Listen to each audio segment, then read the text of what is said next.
अब सिर्फ दुनिया की फार्मेसी नहीं बल्कि नई दवाओं की रिसर्च का भी बड़ा सेंटर बनने जा रहा है। क्या 81 साल पुराने ड्रग्स रूल्स में होने वाले बदलाव भारत की फार्मा इंडस्ट्री की तस्वीर बदल देंगे? और क्या इससे मरीजों तक नई और बेहतर दवाएं पहले से जल्दी पहुंच सकेंगी? आइए संक्षेप में जानते हैं इस रिपोर्ट में। नमस्कार, मैं उजाला, आप देख रहे हैं सर्वोच्च न्यूज।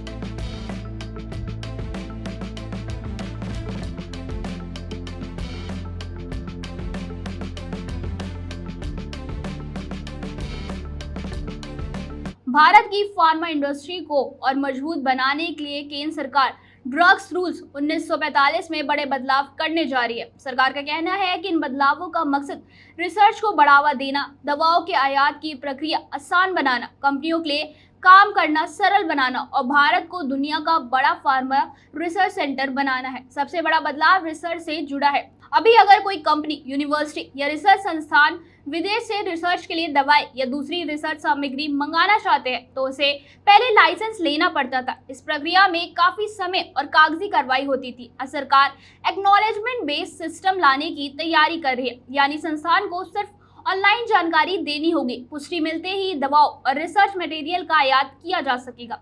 इससे रिसर्च में देरी कम होगी और नई दवाओं पर काम पहले से ज्यादा तेजी से हो सकेगा। हालांकि कुछ संवेदनशील दवाओं जैसे साइकोटॉक्सिक दवाएं, बीटा लैक्टोम, जैविक सूक्ष्म जीव वाले बायोलॉजिक्स और नार्कोटिक या साइकोट्रॉपिक दवाओं के लिए पहले की तरह लाइसेंस लेना जरूरी होगा। सरकार का दूसरा बड़ा फैसला आयात होने वाली दवाओं की शेल्फ लाइफ को लेकर है।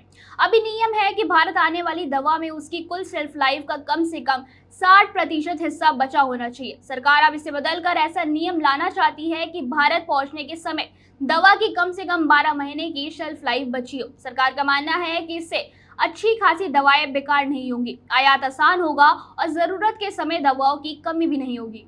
तीसरा बड़ा फैसला लाइसेंसिंग प्रक्रिया को आसान बनाने का है। सरकार चाहती है कि कंपनियों को कम कागजी कार्रवाई करनी पड़े, ज्यादा से ज्यादा प्रक्रिया ऑनलाइन हो और मंजूरी जल्दी मिले। इससे कारोबार करना आसान होगा, लागत घटेगी और देश विदेश की कंपनियां भारत में निवेश के लिए ज्यादा उत्साहित होंगी। सरकार का कहना है कि इन बदलावों से भारत सिर्फ दवाएं बनाने वाला देश नहीं रहेगा बल्कि नई दवाओं की रिसर्च और क्लिनिकल रिसर्च का भी बड़ा केंद्र बन सकता है। इससे विदेशी कंपनियां भी भारत में रिसर्च करने और निवेश करने के लिए आगे आ सकती हैं। बता दें, सरकार ने दवाओं की गुणवत्ता और सुरक्षा पर भी खास ध्यान दिया है। इसके लिए QR कोड आधारित ट्रैक एंड ट्रेस सिस्टम को और मजबूत किया जा रहा है। अब इसका दायरा वैक्सीन, एंटी माइक्रोबियल दवाओं, कैंसर की दवाओं और कुछ दूसरी संवेदनशील दवाओं तक बढ़ाया जा रहा है। इससे दवा कहाँ बनी, कहां से आई और मरीज तक कैसे पहुंची, इसकी पूरी जानकारी मिल सकेगी। साथ ही नकली दवाओं पर भी रोक लगाने में मदद मिलेगी।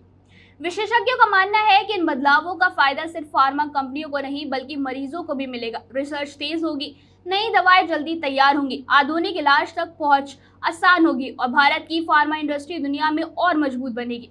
फिलहाल ये बदलाव ड्राफ्ट नियमों के रूप में जारी किए गए हैं। सरकार ने इन्हें सार्वजनिक किया है और लोगों के साथ साथ फार्मा कंपनियों और दूसरे हितधारकों से सुझाव मांगे हैं। सुझावों पर विचार करने के बाद ही अंतिम नियम लागू किए जाएंगे। अगर ये बदलाव सफलतापूर्वक लागू होते हैं तो आने वाले समय में भारत दुनिया के सबसे बड़े फार्मा रिसर्च और दवा निर्माण केंद्रों में शामिल हो सकता है। अब बस सवाल यही उठता है कि क्या 81 साल पुराने नियमों में होने वाले ये बदलाव भारत को फार्मा सेक्टर की नई ताकत बना देंगे?